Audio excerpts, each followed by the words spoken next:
27 years in prison and a dream, the revolution of Nelson Mandela, he was locked away for 27 years. A concrete cell, a narrow bed, no freedom, and yet he emerged not with vengeance but with a dream to heal the very nation that once tried to silence him. This is the real story of Nelson Mandela, man whose pain became power and whose silence thundered louder than any speech. Chapter 1. A Son of Africa. Before the crowds. Before the prison walls, there was a boy named Raleigh Halala, born in the tiny village of Maveso, South Africa. In 1918, he was just a child when his father passed away. Custom brought him to live with the Vembu royal family, where the young boy learned dignity, tradition, and injustice, even as a student. Mandela noticed something others ignored, that black South Africans were treated as strangers in their own land while attending university. He refused to marry the woman chosen for him, his first act of rebellion. In the bustling streets of Johannesburg, apartheid was the law of the land. Separate benches, separate buses, separate futures. Mandela, now a young lawyer, watched his people suffer, and he decided enough was enough. Chapter 2. The Silent Rebellion. Mandela didn't start with weapons. He started with words. Alongside Oliver Tambo and Walter Sisulu, he co-founded the ANC Youth League. Their mission: mobilize the oppressed, their enemy, a government that saw every black man as a threat. They organized protests, strikes, boycotts. But when the Sharpeville massacre claimed 69 lives, something in Mandela snapped. He realized peaceful protest wasn't enough. He went underground, trained in Algeria, led sabotage campaigns through Umkhonto we the Spear.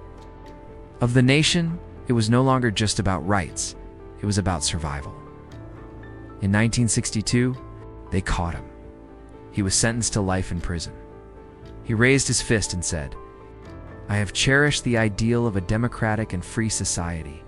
It is an ideal for which I am prepared to die." Chapter 3. Robben Island's Long Shadow. 4. 18 years, Mandela lived in a 2-by-2-meter cell on Robben Island. No hot water, no bed, no visitors for years. He crushed rocks in the sun. He was called by a number, 46,664, but he never lost his name. He mentored young inmates, studied Afrikaans to understand his oppressors, negotiated in whispers and letters and glances. Meanwhile, outside, his myth grew. Posters in London, protests in New York, a single demand chanted across the globe: free Nelson Mandela. In 1985, the government offered him release on one condition: that he denounce the armed struggle. He refused, because freedom without dignity was no freedom at all. What would you have done? Could you have stayed strong for nearly 3 decades, with nothing but an idea to keep you going? Chapter 4. The Man Who Chose Peace. In 1990, Mandela walked free. White hair, calm face, no hatred.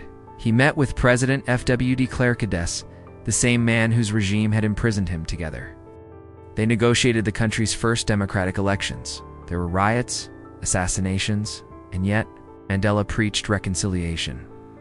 He invited his former jailers to his inauguration.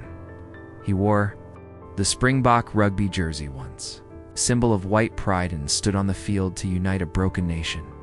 He didn't want revenge. He wanted healing in the world. Watch amazed.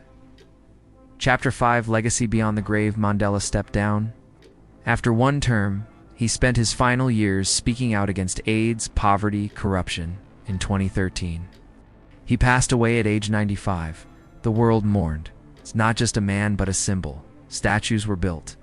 Streets were named, but his greatest monument is the democracy that stands in South Africa today. Mandela proved that strength is not how loud you can shout, but how deeply you can forgive.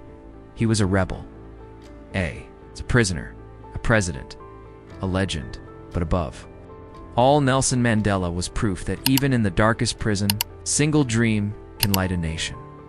Which part of Mandela's story moved you the most? Share your thoughts in the comments.